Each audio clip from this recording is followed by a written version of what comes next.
Welcome back to the channel, guys. Appreciate you all stopping by. Today's video we're going to be talking about adventure bikes, more specifically bikes like the KTM 890, the Triumph Tigers, and the T7. Now you may ask, well, what makes this video different from any other video talking about these bikes? I'll tell you why. The main thing I see happening with other videos talking about these bikes is maybe a little bit more specific to the bike rather than why exactly you're wanting to buy the bike. And most of the time when you guys are watching videos on bikes other than to just kill time, it seems to have a lot to do with a potential buying decision. So you guys are clearly watching the videos for a reason.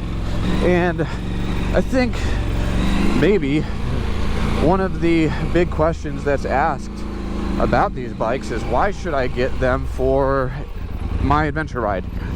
And that is a really good question, because there's so many options.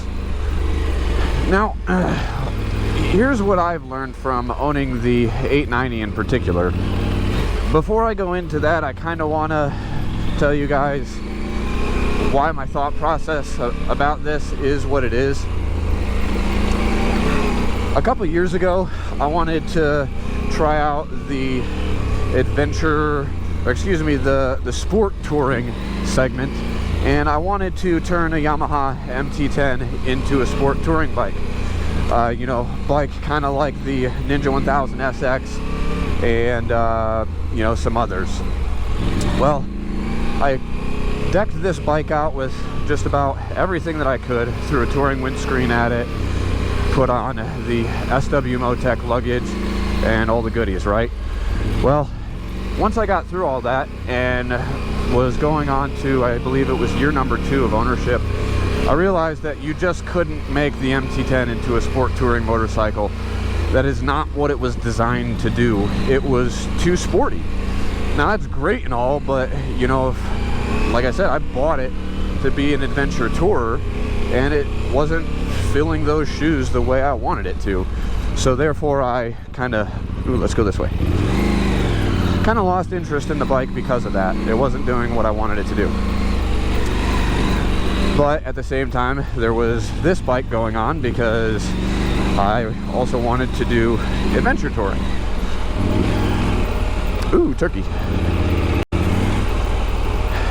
Now comes the main spiel. If you guys appreciated that first part, then now you're about to understand why. The KTM 890 Adventure R is, in my opinion, a big dirt bike. Now, if the reason you're looking at this bike or the Tigers or the T7s, whatever, you're more than likely interested in some kind of adventure riding, or maybe even the BDRs.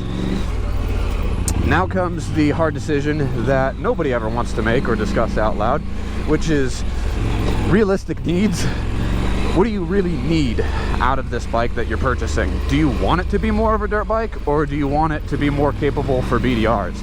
Keep in mind, the BDRs were created to be more generic, more available to all different skill levels of riders. So that applies to beginners up to experts. And that's why when you go on BDRs, you see so many different kinds of bikes. Now, the KTM 890 being a big dirt bike kind of, in my opinion, makes it more of the experienced rider's choice, or somebody who's looking for a little bit of a harder core experience when doing the BDRs. If you're looking for more leisure on your BDR and things like that, then I'm going to tell you not to go with this bike.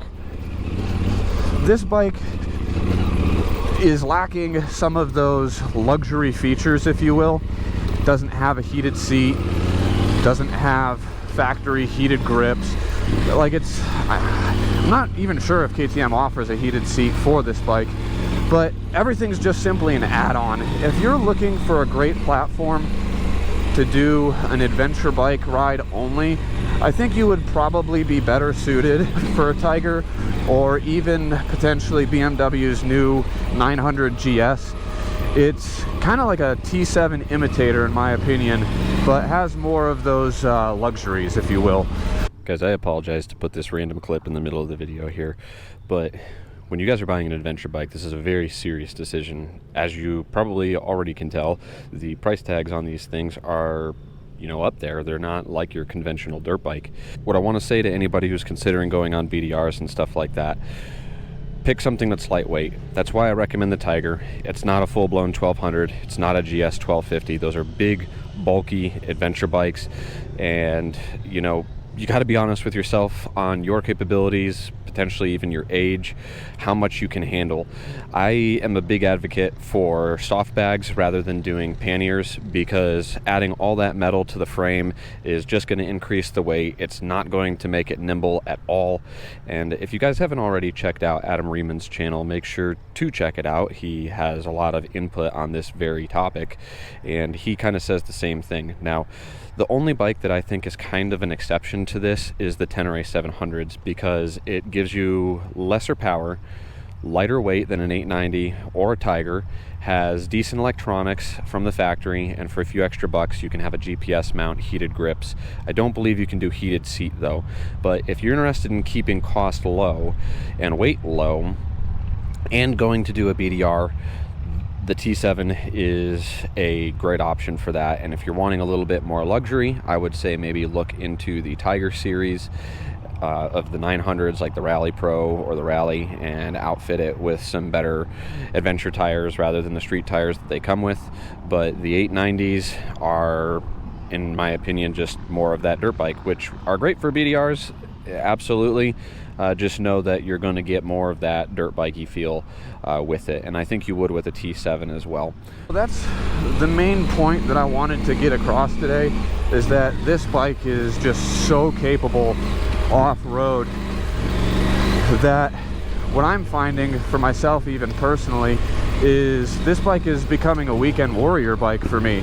I'm not really riding it on the street because I've set it up to handle dirt so well with the tires and the suspension and all the other amenities. If you guys haven't already seen my walk around video on this bike, I'll make sure to put a card in the video here. And you can just see for yourself what I mean by this bike is set up for off-roading like this. So to take these tires on the road and this, that, and the other is somewhat of an injustice, if you ask me. And I'm just going to put myself in a position to where I am chewing up my tires fast. If I haven't already said that I love this bike, I do. I just don't see myself riding this bike to the BDR trails 1,000 miles to then just ride 900 miles off-road and then 1,000 miles back home. I would more rather reserve the off-road performance of my tires by trailering the bike out there, riding the BDR, and then minimizing my road travel to the trip back to the car, because that's going to allow me to have the most enjoyable off-road experience that I want. If I'm looking for a bike that is, say, middle of the road, does no one thing great but all things maybe 50 or 60%, I think I would probably buy a Tiger, and I may do that at some point, but I definitely don't want to get rid of the 890 because of how much I love it for what it is. Now again, like I said, I wanted to make this video for you guys, so that if you're having a hard time making a decision on what adventure bike you should be buying, that's my 2 cents. I've owned this bike for going on 2 years now, if not a little bit over 2 years, and that's what I've learned from it. So if you guys found the video to be helpful, please make sure to give me a big like, subscribe, and until next time, we'll see you guys later. Peace!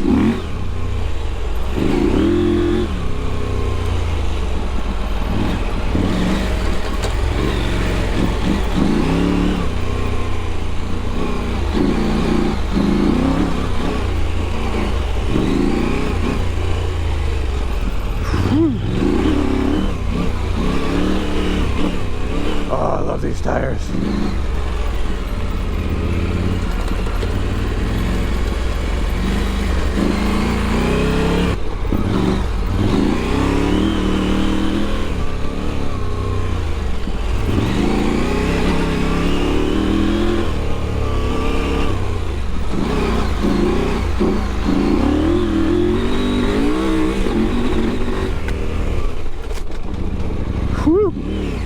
came up on that a little too fast.